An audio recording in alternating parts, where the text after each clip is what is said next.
yourself at the grocery store. There's a long line of people behind you and you're buying your groceries for the whole week. You go to swipe your card to pay for it and it declines it.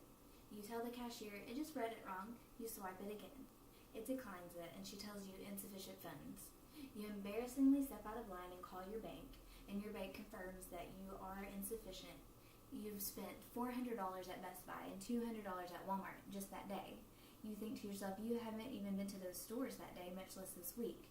You've just become a victim of credit card, debit card fraud. This has happened to either each of us or at least someone we know, and it is a terrible thing to go through. I worked at a bank for 5 years and had many customers I had to help with this problem. I've had customers cry in my office because they lost money, and I've had to fight with companies to try to get their money back. Today I'm going to talk to you about how the U.S. is leading the world in debit card and credit card fraud numbers. I'm going to share different types of credit and debit card fraud, and I'm also going to share some tips with you on how you can protect yourself.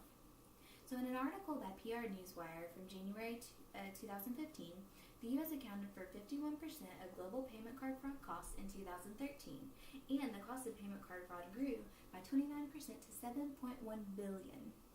This chart shows those numbers here. It shows you also that from 2009 to 2013 how much it's grown.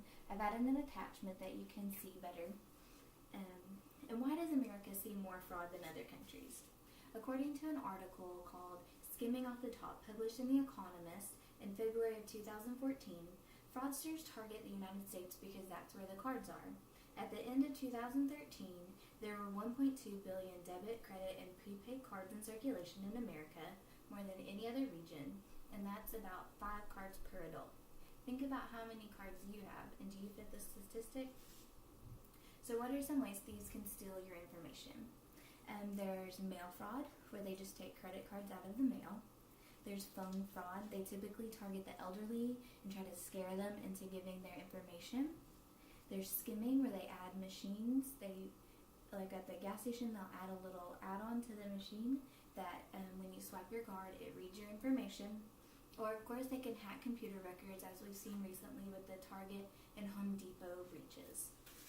Now that you're aware of different types of fraud, how can you protect yourself? An article published March 14 in the New York Times titled "Customers Not Powerless in the Face of Credit Card Fraud" gives us some tips. You can set up alerts on your online banking that will alert you via text or email of when your balance falls below a certain amount. New mobile banking apps have an option where you can actually turn your card off or on. So if you lose your card, you can go ahead and turn it off. And then if you go ahead and find it, you can turn it back on, or you can contact your bank for a new card. There's also a new technology coming to America. These are the chip cards. In this article, they state the United States is such a fraud-friendly country in part because we still use old-fashioned magnetic strips on the back of our cards. This makes it relatively easy for thieves to make counterfeit ones. They have a plastic microchip that transmits a different code every time you swipe it, and this makes it near impossible to counterfeit. Other countries are already using these, which is why their numbers are much lower than ours. So today we talked about why America is leading the world in credit and debit card fraud losses, how thieves can steal your card information, and how you can protect yourself. So we know America likes to be the best at everything, but let's try to take these tips that we've learned today and make America last place at credit card fraud. Thank you.